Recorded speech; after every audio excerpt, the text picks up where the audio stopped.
Welcome to Be Well. I'm Lisa Burgaw, pharmacist, yoga teacher, and health coach. Each week, we'll explore simple, science-informed ways for us to move better, feel more resilient, and feel more at home in our bodies. From breath work and strength training to sleep, hormones, and healthy habits, we're here to help you age well and truly thrive, one small step at a time. This is Be Well.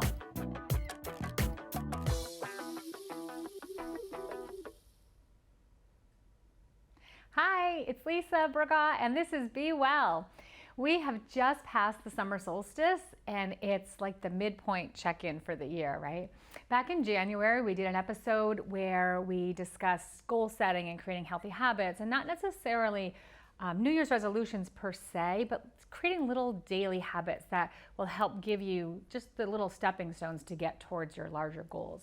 And so I thought this time of year might be a nice time to just give a check-in instead of waiting to the end of the year and looking back and realizing that we totally forgot about half the things on the list, or that we really did do a lot of the things and we didn't celebrate them, or maybe there was things that just didn't resonate anymore and we pivoted. So it's just kind of nice to check in.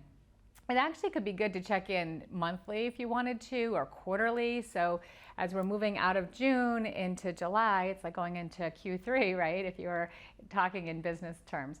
So looking back just on the year so far, if you did set any New Year's resolutions, any goals, if you started any new habits or new activities, so I'd just like you to take a moment and reflect back and focus on what's going well. What have you done that's new? What have you done that supports yourself? What have you done that's really fun? Maybe take out your phone and start scrolling through your pictures for the last few months and just see what you've done. And sometimes we just forget.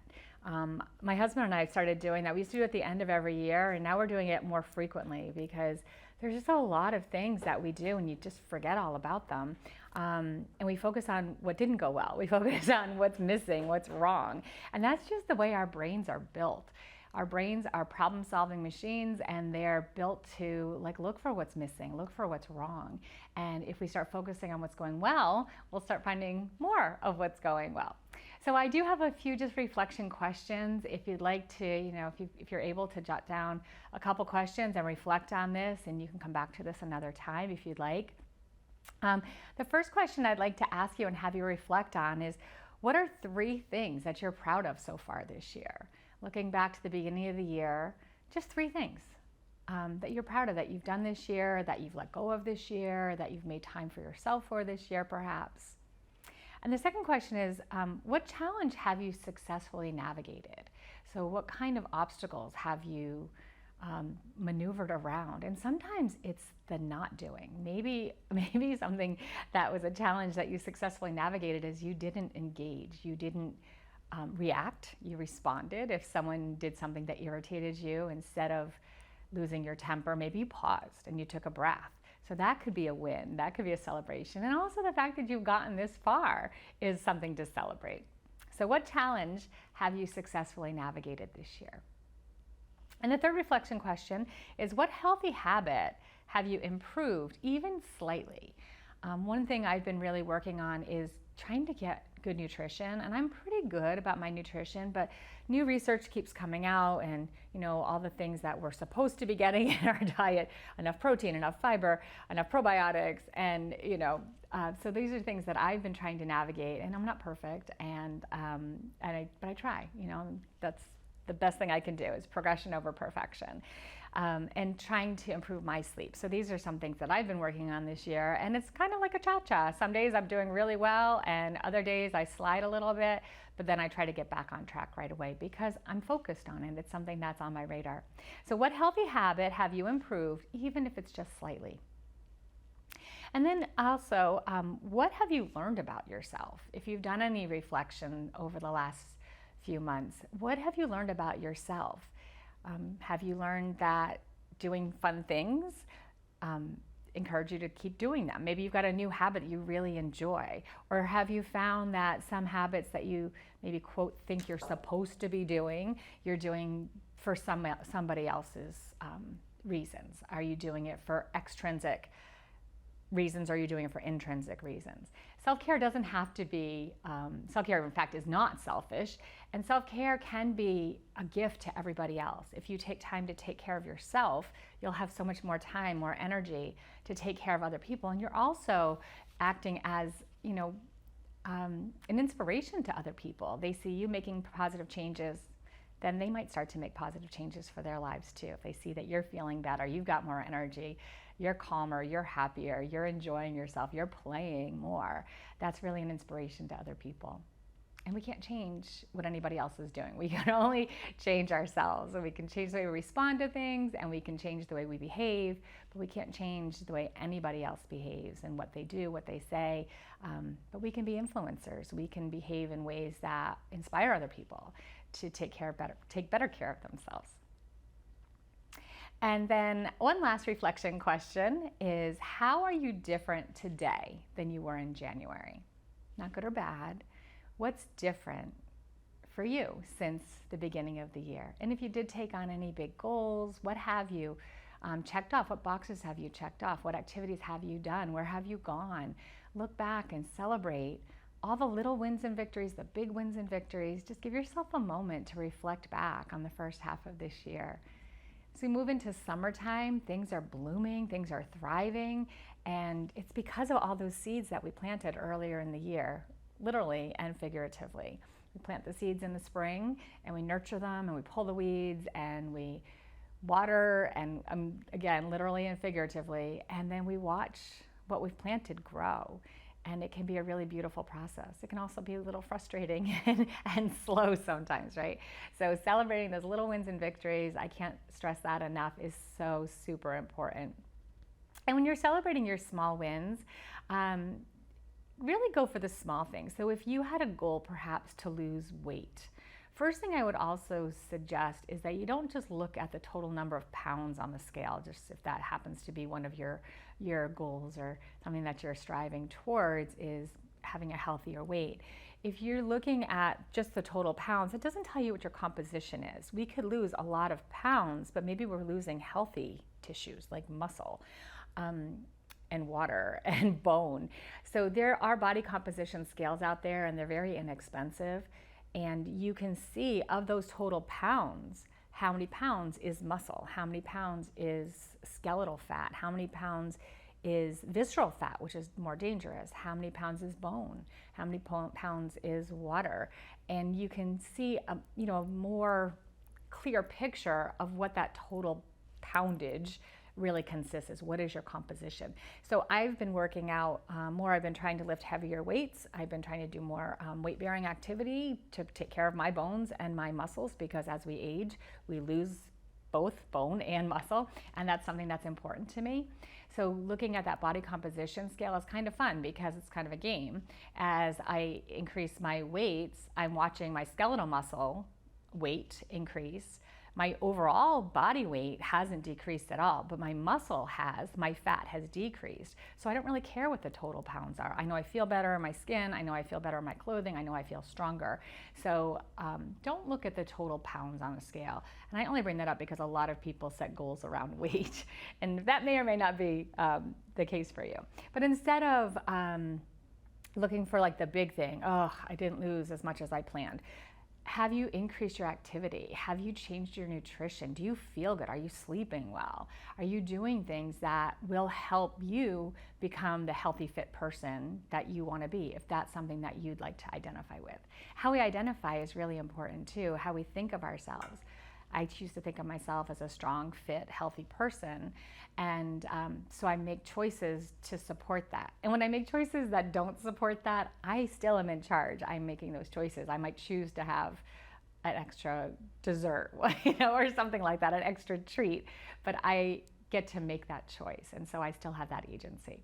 And that's powerful. So instead of celebrating, and if you did lose a lot of weight, great, celebrate that. But celebrate the little activities that will get you there. Celebrate that you took a walk. Celebrate the fact that you tied your shoes and even thought about going for a walk. That is a step. Those little tiny habits are so, so key.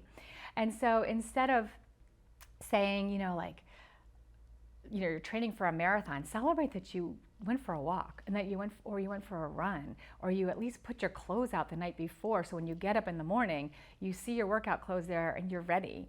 Those little cues are super helpful, starting to build those habits to just support the healthy choices that you'd like to make. And then, instead of celebrating all the big achievements, which is wonderful, celebrate the little steps that you're taking to work towards those big achievements. Really start with those small little things. I've mentioned several times on this show how I love the book Atomic Habits. The Atomic Habits book is by James Clear. And when I first was introduced to it, it was really daunting, and I really didn't want to read it because I was thinking about atomic habits like a big atomic bomb. That's just so much work.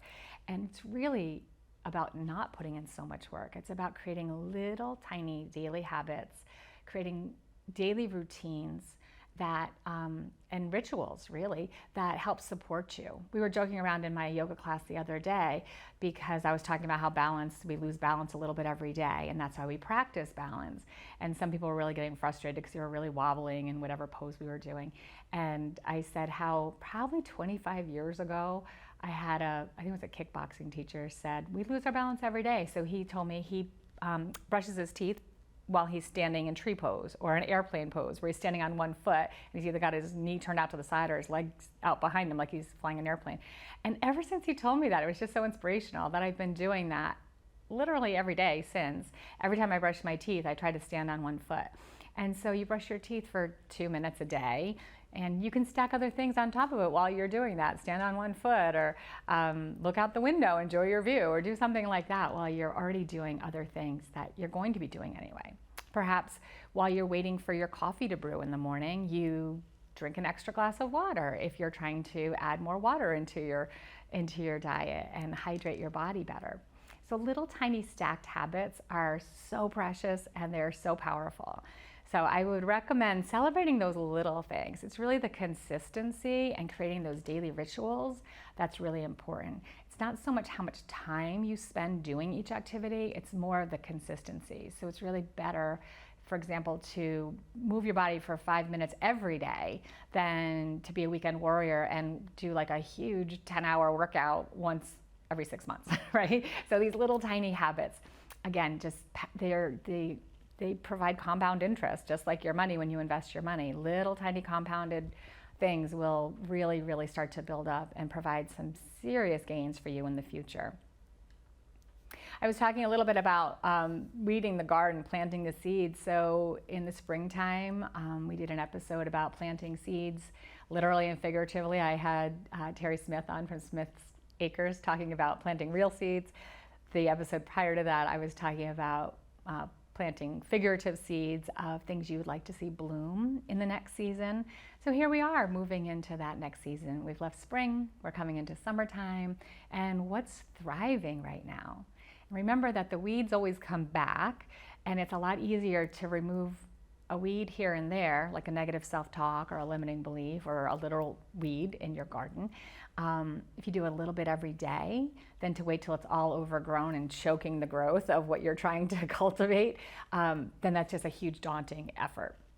So taking the time, and again, it could be a minute, it could be 30 seconds at the beginning of your day where you pause, you take a breath, think of 3 things you're grateful for, you just wiggle your fingers and toes, move your body a little bit, and just see how those little habits, those little daily routines start to really compound. And you'll feel better, you'll have more energy, and the things that you want to do will start to get done. You'll start ticking off those boxes. So what kind of seeds have you planted? Maybe you've planted seeds to cultivate better health. Maybe you're working on improving your sleep. That's something that's really important to me. This year has been a big change for me. I've always prided myself on getting so much done and not needing sleep, and I think I took pride in that, busy, busy, busy, and then I learned that you don't get a badge for being busy, you just get burnout. So prioritizing my sleep has been very powerful, and I track it on my watch, and I've been noticing the days I get good sleep, my heart rate variability is better, the quality of my sleep is better. So taking time to create a nighttime ritual is something that I've been working on a lot this year.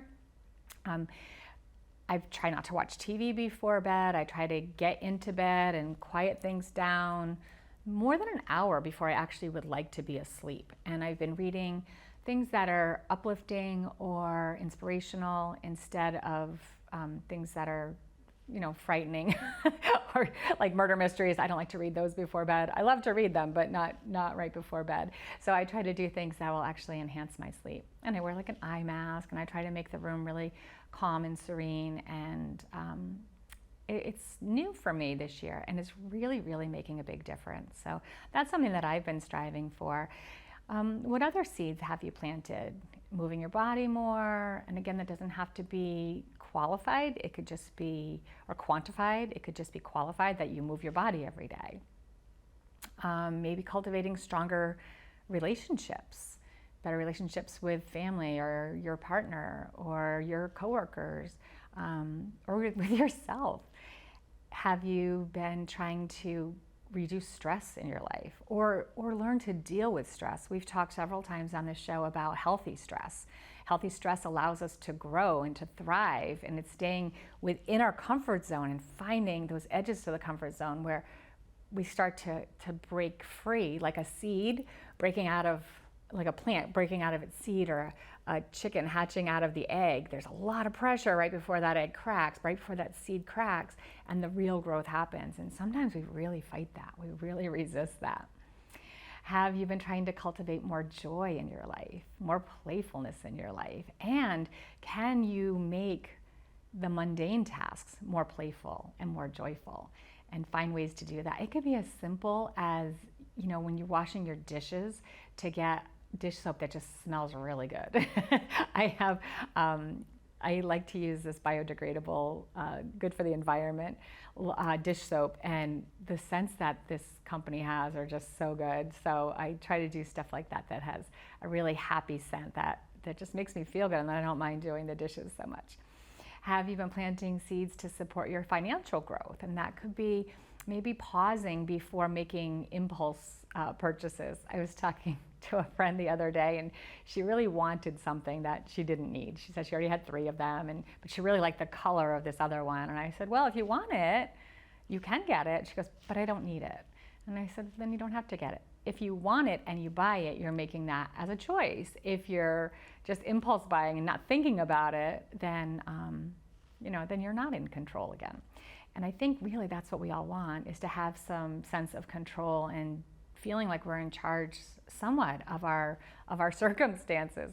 So if we're spending money and we want to buy something new, start looking at that. Where can you cut back that's not really painful? Where can you pay yourself first and put money aside? Sometimes it's fun, like if you're trying to take on a new habit or to let go of a former habit that's not as healthy for you, is to reward yourself and maybe put some money in a jar, shift some money over into another account, like a fun account. And once you reach a certain amount, then you can go treat yourself to something good. Or maybe you've been planting seeds for your own spiritual growth. Maybe you're reading really inspirational books, or meditating or praying, or whatever works for you that just really nourishes your body, your mind, your spirit. And again, these don't have to be big, giant things. You don't have to go away on retreat for a month. You could just take 30 seconds before you get out of bed and take a breath and practice gratitude, or you could place your hands on your heart and just honor yourself, or just say thank you to the universe. Thank you, thank you. I wake up every morning and I say thank you, thank you. So again, those little seeds that we've planted back in the spring, those were planted with hopefully love and hope and nurtured, and then we keep pulling the weeds and we keep watering the plants, and we watch our new growth just bloom and thrive. So along that line, of course, it could be literal, it could be figurative. If you are watching your things bloom and maybe they're not blooming quite the way you planned, maybe you pivot. Maybe the things you thought you really wanted aren't really working out anymore, or they're not important to you anymore. So taking the time to reflect on that and then make those pivots. It's never too late. We can always start. So ask yourself, are the goals you set before still resonating with you? Are they relevant? Are they still important to you? And if they're not, it's okay to pivot. It's okay to change them. and we can restart. You can start new goals every day. There's a great book, I believe it's called The 12-Week Year. And so it breaks the year into quarters, and instead of starting in January and then not reflecting back again until next January or December, you start to look at things in smaller chunks. And then within those 12-week chunks, you start to look at things daily, weekly, and you just kind of stay on top of things before they get really out of hand. So you see what's going well, you see what's not working, it gives you a chance to pivot. Some other things that are really helpful, again, along the lines of habit stacking, is creating those hacks and those habits that you can stack on top of things you're already doing. And some things that are really helpful, especially with goal setting, is to write down your goals. They say 42% of us are more likely to achieve goals when we write them down, which is really important. And you can write it down in your phone, in your notes app, you can write it down in a journal, you can write it down in your calendar, you can write it down on just a scrap piece of paper. But if you write your goals down and then go back and look at them over and over, you're more likely to stick with them or to make changes to work towards them. I heard somebody recently say that he creates his quarterly quests, and I think that's just so wonderful. You can make it fun like that too. And choosing something like 3 or 4, no more than that, goals or quests that you're working on in that individual season. When you start to get bigger than that, it just gets diluted. You know, they say if everything's important, then nothing's really important. So keeping the main thing is really great. The focus on it, what you focus on expands. We've got the reticular activating system, which is part of our brain, and it kind of filters things out because we can't take in everything that's going on around us. It's just overwhelming. So we have this built-in safety mechanism. I've heard it called like the bouncer in a club that lets in only who's on the guest list, right? But you could have on the guest list like the riffraff and everybody else that's not good for you, and you could also have people that are best for you, that are welcome into that guest list. And I'm not saying that it has to be people either, but things that are good for you and focusing on them and keeping those priorities front and center. And we will be distracted. And when you notice you're being distracted and you catch yourself, then you're back again, you're present again. And then monitoring your progress regularly, looking back, looking at your goals. That's why having them written down is so helpful. Are you on track or are you off track? And if you're off track, no judgment. Give yourself grace and take time to just recalibrate and get back on track. If you miss a day of something that you've committed to do, that's okay. If you miss 2 or 3 days, then we're starting to get out of the habit and then we bring it back. Maybe we need to revisit it if it's more than 2 or 3 days and we just don't feel like getting back into that habit. Maybe it's time to reset that habit, reset the goal, and just take a moment and reflect on that. Also, mental contrasting is another tip that can be really helpful. And what that means is to visualize your goal and also what are the obstacles that are keeping you from getting there. So maybe you want to travel and your obstacles are you just don't have any money in the bank. You've got no money to travel, you've got no time, you can't take time off of work, whatever. What are those obstacles and how can you maybe adjust to fit that into your world? So there's an acronym WOOP, W-O-O-P, and it stands for wish, outcome, obstacle, and plan. So you put out your wishes, and then you look at, what the outcome's going to be. Like, I want to do this. What's the outcome going to be? And then you look at what your obstacles are that are keeping you from getting there, and then you make a plan. And it takes a little bit of planning. It's not a big, you don't have to have a whole big monthly planning session. You could just start to think about the little ways that you can start working towards this plan, creating those little healthy habits and those little micro maneuvers to get around the obstacles. And then also tie your goals to an identity. Identify what you want to feel like. Who do you want to be? What kind of person do you want to be? Do you want to be a person that shows up? Do you want to be a person that feels good in their skin? Do you want to be a person that inspires other people? Do you want to be a person that's strong and fit and healthy? And then when you're making choices, see if that honors the identity of what you would like to be. That's what I do every day. I made an identity shift a long time ago to say I show up and I want to be strong and fit and healthy as long as possible. And so when I'm making choices of what to eat and how to move and activities I want to do, I kind of reflect on that. And again, I make choices, and sometimes they're choices that honor that, and sometimes they're choices that might not help get me there as quickly. And then when I find myself that I'm making unhealthy choices, I just pause, I flip it around, and I get back on track. And I give myself a lot of grace, a lot of forgiveness, because I am human, and I am certainly not perfect. And again, I choose progression over perfection. So a couple of things just to reflect upon as we end this episode is, how do you define yourself? So if we define ourselves in negative terms like, oh, I'm a procrastinator, oh, I'm lazy, or whatever, then that's who you're going to be. If you identify yourself as a go-getter and someone who's inspired, then you're going to make different choices. And you get to do that. You're in charge. So I do have a couple little just reflections to take away that I'm going to challenge you to do. First, identify what weeds are growing in your garden, literally or figuratively. One habit, one thought or pattern that's distracting you or holding you back. And then making a plan to pull that weed. But awareness is the first step. Just being aware of what's holding you back. What are your obstacles?